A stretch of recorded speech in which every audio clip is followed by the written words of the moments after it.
He was her best friend's brother and her biggest regret. Now he's back and wants to be her hidden essay. You ever have a moment where the ground seems to drop out beneath you?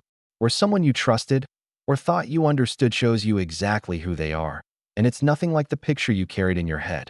That was me. It didn't happen with fireworks or a dramatic fight. No, it happened in a quiet room, in the middle of an ordinary conversation, when he looked me dead in the eye and said, asterisk, you don't need anyone to know about us. Some things are better kept private. Asterisk, and just like that, I realized he wasn't offering love. He was offering chains. Because here's the thing, you don't tell someone you want them to be your secret if you see them as equal. You only say that when you're looking for a shadow, a hiding place, a convenience. And I had spent years trying to move past being his mistake, his regret, my regret. But when he came back into my life, older, sharper, more dangerous in that effortless way, he didn't want to make things right. He wanted to drag me back into the same dark corner we left years ago. And for a split second, I almost let him. Almost. This story isn't about high school drama or some cheesy forbidden romance. It's about dignity. About waking up to the way someone can twist your past into leverage.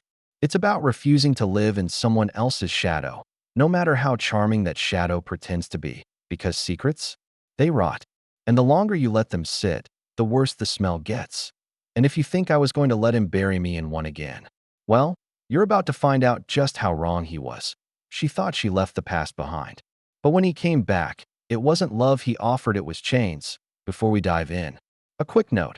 If you love stories where justice isn't just served, it's delivered with precision, go ahead and hit that subscribe button. These videos take hours of writing, editing, and recovering from secondhand rage, and your support keeps us going. Now, let's start at the beginning. My name's Ellie. And if I'm being honest, I wasn't the girl people wrote songs about. I wasn't the loudest or the prettiest or the one who turned heads when I walked into a room. I was ordinary, and I had made peace with that. But I had one thing going for me. I noticed people. I listened. I cared. And when someone actually took the time to make me feel seen, well, I fell harder than I probably should have. That's how it started. My best friend, Rachel, had been in my life since childhood. She was bright, loud, magnetic, one of those people who laughed with her whole body. She had this way of filling a room without trying, and I loved her for it. She was loyal, always up for midnight talks, spontaneous road trips, or crying over cheesy movies with me. But like most best friends, she also had blind spots, especially when it came to her brother, Adam. Even saying his name now feels dangerous. Back then, though, he was just Rachel's older brother. The guy who came home from college with that easy confidence I couldn't ignore. He had this presence, the kind that made you straighten up without realizing you were doing it. His voice, calm, smooth, the kind that lingered after the conversation was over. And me? I was 19, still figuring myself out, still wanting desperately to be noticed. The first time Adam really looked at me not just as his sister's friend, but as me, it was like standing too close to a fire. It happened one night after Rachel's birthday party. Everyone else had gone home. The house was quiet, and I was in the kitchen picking up stray cups and plates. Adam walked in, leaning against the counter with that lazy grin. You don't have to clean up, he said. Rachel's old enough to deal with her own mess. I laughed it off. Someone's got to do it. She'd let this sit for days. He tilted his head, studying me in a way that made my skin prickle. You're different, Ellie. You actually care. It was such a simple comment, but it cracked something open in me. No one ever said things like that to me. No one noticed the little things. But he did point. One conversation turned into two. Two turned into a dozen. Before I realized it, I was looking forward to seeing him more than I was to hanging out with Rachel. And that should have been my first red flag. But if you've ever been 19, you know how it goes. The more I tried to convince myself he was just being nice, the more I knew it wasn't true. The tension was there. Sharp. Unspoken. The night it happened is burned into my memory. Rachel had gone out with friends. Adam and I were watching some movie in the living room, though I couldn't tell you what it was. The air was heavy, thick with everything we weren't saying. Then he leaned closer. And just like that, the line between my best friend's brother and the guy I couldn't stop thinking about blurred into nothing. It was reckless. It was selfish. And the second it was over, guilt hit me like a freight train. I remember sitting there, the silence between us deafening. I finally whispered, This can't happen again.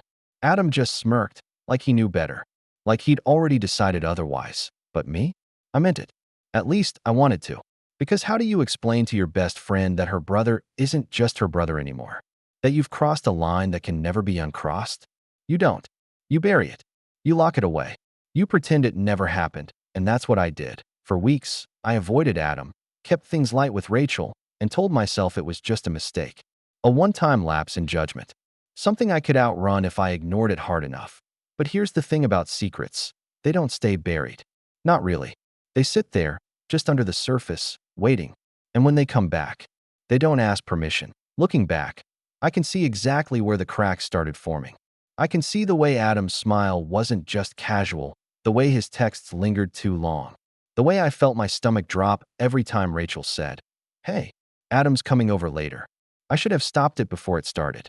I should have shut the door the moment he leaned in that first night. But I didn't.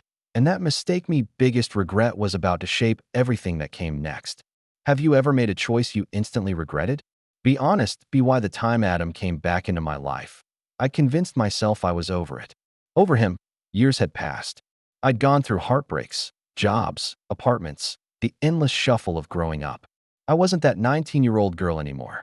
I told myself I was smarter, steadier, impossible to knock off balance. Turns out, I was wrong. That IT happened on a random Thursday. I was at a coffee shop near my office, scrolling through emails on my laptop, sipping something lukewarm and bitter. Then I heard his voice. Ellie? Just my name. 2 syllables.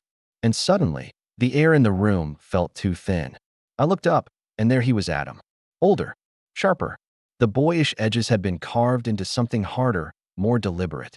His jawline looked like it had been cut with a ruler. His suit fit like it was made for him. And that same smile, the one that once disarmed me, was still there. Adam, I said, my voice steadier than I felt. He grinned like we were picking up right where we left off. Wow, you look amazing. And just like that, I hated myself for blushing. That we sat down. Talked. Or at least, he talked. I listened, nodding, pretending my pulse wasn't racing. He told me about his work, the cities he'd lived in, the deals he'd closed. His life sounded polished, expensive, curated. Mine felt small in comparison, but then he shifted, leaned in closer. You know, it's funny, he said. Seeing you again feels like no time has passed. No time. Really, for me, time had dragged. Those weeks of guilt, the silence I carried like a weight, the way I'd pushed the memory into a locked drawer just to keep my friendship with Rachel intact. And here he was, acting like we'd pressed pause and could hit play whenever he wanted. I forced a smile. A lot of time has passed, Adam. He shrugged, eyes glinting. Doesn't have to matter. That's when the alarm bells started ringing. We exchanged numbers. Well, he insisted, and I didn't fight it. Part of me wanted to prove I could handle it, that I wasn't the same girl who fell for him before. I thought I had the upper hand. Spoiler, I didn't. A week later, he called. Dinner, drinks, catching up. I told myself it was harmless. Old friends reconnecting. Nothing more. But when the wine arrived and the lights in the restaurant dimmed, his tone shifted. You remember us, right? His voice was low, intimate, the kind that creeps under your skin. I froze. Adam. He leaned back, smirking like he had me cornered. We don't have to complicate things. I'm not saying we make it public. Just private. You and me. Private. The word slammed into me like a slap. He wasn't asking to try again. He wasn't asking to rebuild something broken. He was asking me to be his shadow. His dirty little secret. I stared at him, heart pounding, the noise of the restaurant fading until all I could hear was the blood rushing in my ears. That's what you think this is? I asked, my voice sharper than I expected. He didn't flinch. Come on, Ellie. We both know the connection's still there. Why ruin it by dragging other people into it? Other people. As if other people didn't include Rachel, my best friend, his sister. As if my dignity, my worth, my life were footnotes in his story. And in that moment, I realized something. Adam didn't see me as love. He saw me as convenience. A locked drawer he could open when he wanted, then shove closed again. I put my glass down, fingers trembling, and forced a smile that didn't reach my eyes. You haven't changed at all, have you? He chuckled, mistaking my words for flirtation. That's a good thing, isn't it? No, Adam. It wasn't that I walked away that night, but not before the gut punch landed. He truly believed I'd say yes. That after all these years, I'd fall right back into his orbit without hesitation. And maybe if I'm brutally honest, part of me almost did. That's the scary thing about old wounds. They itch. They tempt you to scratch, even when you know it'll leave scars. But this time, I wasn't 19 anymore. I wasn't going to let him write me into the margins of his story again. Still, I couldn't shake the sting. Because realizing someone never saw your worth? That's the kind of truth that keeps you up at night. Would you give someone like this a second chance or shut the door forever? At first, I thought I could keep my distance. Ignore his texts. Keep our interactions polite but shallow. Pretend that running into Adam again was just an unfortunate coincidence. But Adam had a way of slipping through cracks you didn't know existed. It started small. Just checking in text. A casual call that I almost didn't answer. Then the chance encounters at the grocery store, outside my office, even at the gym I rarely went to. At first, I brushed it off. Coincidences happen, right? Except coincidences don't look you in the eye and say, asterisk, I miss how things used to be. Asterisk, and that's exactly what he did. He was subtle about it, at least in the beginning. He dropped little reminders of our past, phrases only the two of us would understand. The kind that felt like hooks tossed into deep water. You used to smile at me like that, he'd say, when I laughed at something harmless. Or, you were the only one who really got me. It sounds flattering until you realize what he's doing. He wasn't complimenting me. He was cornering me, making me feel guilty for wanting to keep the past in the past. And I wish I could tell you I brushed him off every time. That I was strong enough not to flinch. But the truth? Old feelings are stubborn.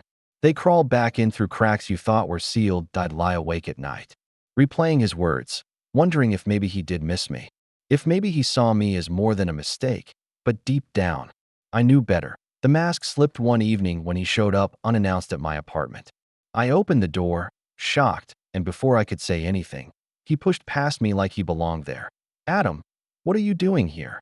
I asked, my voice sharp. He sat on the edge of my couch, cool as ever. Relax. I just wanted to see you. No one has to know. That last part. Asterisk, no one has to know. Burned. I stood there, arms crossed. Do you hear yourself? You're asking me to be your secret again. He chuckled. It's not like that. Then what is it like? I shot back. That he leaned forward, elbows on his knees, eyes locked on mine. Ellie, you're overthinking. We've always had something real. Why complicate it by dragging the whole world into it? That was Adam's game. Make me feel unreasonable. Like I was the problem for wanting more than the scraps he was willing to give. I stayed quiet. But inside, I was screaming. Days turned into weeks, and the pressure grew heavier. If I didn't answer his texts fast enough, he'd send a dozen more. If I turned down dinner, he'd guilt-trip me with lines like, guess I was wrong about us. And every time, a part of me wanted to shout, asterisk, there is no us. Asterisk. But then there were the moments, the dangerous ones, when he'd tilt his head, smile that smile, and I'd feel 19 again. And I hated myself for it. The breaking point came on a Saturday afternoon. We were sitting in his car, parked outside a bar we'd just left. He reached over, touched my hand, and said casually, asterisk, you know I can't be seen with you like that. People talk. You get it, right? Asterisk, I froze. He didn't say it cruelly. He said it like it was obvious, like I should nod and agree. And in that instant, the fog cleared. He wasn't hiding me because of Rachel. He wasn't protecting me. He was dismissing me, reducing me to a convenience he could keep tucked away. I pulled my hand back, my chest tight, my throat burning. So that's all I am to you? A secret? Adam gave a lazy shrug. It's better this way. Less messy. Less messy for him, maybe. For me? It was suffocating. That's when it hit me. I wasn't his secret. I was his backup plan. What would you do if someone tried to reduce you to their secret? The night I realized I was nothing more than Adam's backup plan, I stopped crying. I didn't scream. I didn't send long, angry texts. I didn't beg him to treat me better. No. I got quiet, because if there's one thing I've learned, it's this. People like Adam feed on drama. They thrive when you're emotional, because it makes you predictable. And I refused to be predictable ever again. So instead of reacting, I started planning. At first, it was simple observation. I paid attention to what he said versus what he actually did. And wow, the contradictions piled up fast. He'd text me that he was too busy with work to grab dinner, and then I'd see photos of him out drinking with friends. He'd claim he was traveling for business, but his location tags told a very different story. I didn't confront him. Not yet. I collected everything: screenshots, saved messages, timestamps. Quietly, carefully, like a digital scrapbook of his lies. The more I gathered, the clearer his patterns became. Adam wasn't just careless. He was arrogant. He assumed no one was paying attention, and arrogance? That's always the weak spot. But I knew this wasn't just about me anymore. Adam's game didn't stop at my doorstep. He was stringing along other women too, ones who probably thought they were special, just like I once did. So I widened my net. I started reaching out subtly, politely. A casual comment under a photo, a friendly reply to a story, and slowly, I built a quiet sisterhood of women who'd all been fed the same lines. And let me tell you, once women start comparing notes, the truth spreads faster than wildfire. One girl told me he'd promised her a trip to Miami. Another said he called her his only one. The very same week, he told me the same thing. The stories overlapped so perfectly, it was almost comical. Almost. But I didn't want comedy.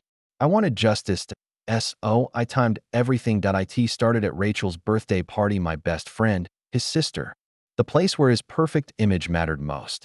He walked in confident, charming, every inch the golden boy, the kind of man who fooled everyone with a smile. I waited. I let him bask in the attention, shake hands, play the role. And then, when the moment felt right, I struck. Not with a scene, not with screaming. No, too easy, too messy. Instead, I let my phone do the talking. AirDrop is a beautiful thing, isn't it? Within seconds, his carefully crafted lies were flashing across the screens of half the people in that room. Screenshots of his double texts. Side-by-sides of him feeding different women the same recycled lines. Proof of every contradiction he thought no one would catch. The silence that fell was heavy. You could almost hear the weight of his mask cracking, but he looked at me, panicked, whispering, "What did you do?" I didn't answer. I just smiled. And here's the best part. I wasn't the only one who had receipts. The women I connected with, they were ready. One by one, they stepped forward, adding their stories, their screenshots, their voices. It wasn't just me exposing him. It was all of us. Adam tried to laugh it off, make excuses. You're all overreacting. None of this means anything. But when you've got a room full of witnesses, lies collapse quickly. By the end of the night, Rachel, his own sister, was glaring at him like she didn't even recognize him. And maybe she didn't. The fallout was swift. Calls stopped getting answered. Invitations dried up. The women he'd been stringing along cut ties, hard and fast. And Adam? He was left standing in the wreckage of the image he'd built so carefully. And me? I didn't need to scream. I didn't need to humiliate him with dramatic words. My silence, my planning, did all the work for me, because revenge doesn't always look like fire and fury. Sometimes it's cold, precise, surgical, and in the end, that's exactly what he deserved. Have you ever watched karma play out in real time? Share your favorite story below. The thing about masks is they never last forever. Eventually, they slip, and Adam's? Oh, it started slipping fast. At first, it was little things. Stories that didn't quite add up. Times he swore he was somewhere, but people had seen him somewhere else. He used to get away with it because no one dared to question him. But after the AirDrop incident, people started looking closer, listening harder, and when people finally start listening, charm loses its shine. His sister, my best friend, was the first to notice. Rachel had always believed the sun rose and set with her brother. But now, she started catching those inconsistencies too. She'd ask him a casual question about work, and his answers would wobble. He'd get defensive over the smallest things. One night, I overheard her snap, Adam, do you even hear yourself? You can't keep track of your own lies. That was the moment I knew the tide was turning. Rumors began to spread. Quietly at first, then louder. His business partners grew cautious. Friends stopped returning calls. The women he once charmed now rolled their eyes at his name. His reputation, once spotless, was fraying at the edges like an old rope, and the best part? I didn't have to lift a finger anymore. The truth was working on its own. But Adam? He didn't take it well. When charm fails, some men double down on anger. And Adam was no exception. He started lashing out snide remarks, thinly veiled threats, a temper that bubbled over in public. I remember him cornering me at a cafe, his voice low but shaking. You think you won? You think you're better than me? I just looked at him and sipped my coffee. Calm, collected. Because nothing rattles a man like Adam more than realizing his rage doesn't scare you anymore. He slammed his hand on the table. Heads turned. I stayed still. That contrast, his fury against my calm, wasn't just a victory. It was liberation, because the more unhinged he became, the clearer the picture looked to everyone else. His charm was gone, replaced by cracks that no smile could cover. People didn't see a golden boy anymore. They saw a desperate man clinging to a crumbling facade. And me? I finally understood the sweetest revenge isn't a dramatic explosion. It's watching someone unravel under the weight of their own lies while you sit back, steady and unbothered. Do you think people like him ever really change? Yes/no/only when they lose everything. The night it all came crashing down didn't start with fireworks. It started with silence at a dinner party. Friends, family, colleagues, every person who used to speak his name with admiration. Adam walked in like he always did, flashing that polished smile, shaking hands as if nothing in the world could touch him. But I knew, and soon, so would they, that I didn't need to expose him myself. The evidence had already been set in motion, threads woven too tightly for him to wiggle free. A misplaced text here. Screenshots shared there. Quiet conversations that spread faster than wildfire. By the time everyone sat down at the table, the whispers were already circling. And then, like a match to dry paper, it ignited. Rachel, his own sister, leaned across the table and said, Adam, why don't you tell them where you really were last Thursday? Or the week before that? Her voice wasn't loud. It didn't need to be. The weight of the question did the work. The room stilled. All eyes on him, but he laughed, tried to brush it off, but his charm had cracks now. People weren't buying it. One by one, others joined in. A client, a friend, each tossing a piece of the puzzle onto the table until it formed a picture he couldn't deny. And me? I stayed quiet. No gloating. No rage. Just silence. That he turned toward me, desperate. Ellie, tell them. Tell them it's not what it looks like. But I didn't. I just held his gaze and let the silence stretch. Because sometimes the loudest revenge isn't in shouting the truth. It's in refusing to play the game at all. His face faltered. The charm slipped. Panic settled in where arrogance once lived. He stammered excuses, but they fell flat against the wall of judgment surrounding him. The same people who used to cheer him on were now watching him drown, and not a single hand reached out to save him. That's when I realized he wasn't just losing me. He was losing everyone. And I didn't have to say a word. Sometimes the loudest revenge is refusing to play the game. Time has a funny way of softening edges. The chaos of those months eventually blurred into the background. Like static on a radio you no longer bother tuning. I won't lie. At first, it hurt. Not just what he did, but the fact that I let myself believe him again. That sting of self-betrayal is sharper than anything someone else can throw at you. But slowly, piece by piece, I rebuilt. I threw myself into the parts of life that had nothing to do with him. Work, friendships, the hobbies I once shelved because I was too busy bending myself around his shadow. It wasn't glamorous. Some days it was messy, others it was quiet.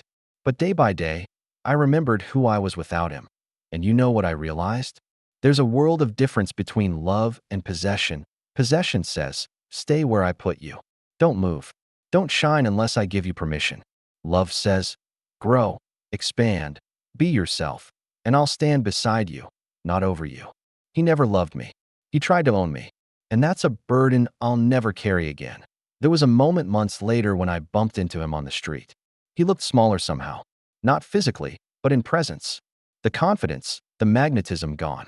He tried to smile, but it faltered when I didn't return it. That we exchanged a polite hello. Nothing more. No anger. No spark. Just indifference. And let me tell you, indifference feels better than revenge ever could. Because revenge ends when the show is over. But indifference? That's forever. I walked away from that encounter lighter, freer, untethered. And for the first time in years, I didn't think about what I meant to him. I thought about what I meant to myself. That's the difference. That's the healing. I didn't win him back. I didn't need to. The victory was never about proving I was worthy of his love. It was about realizing I didn't need it. And the takeaway? It's simple. Real love doesn't hide you. It chooses you in daylight. Looking back, I realized this story was never about him.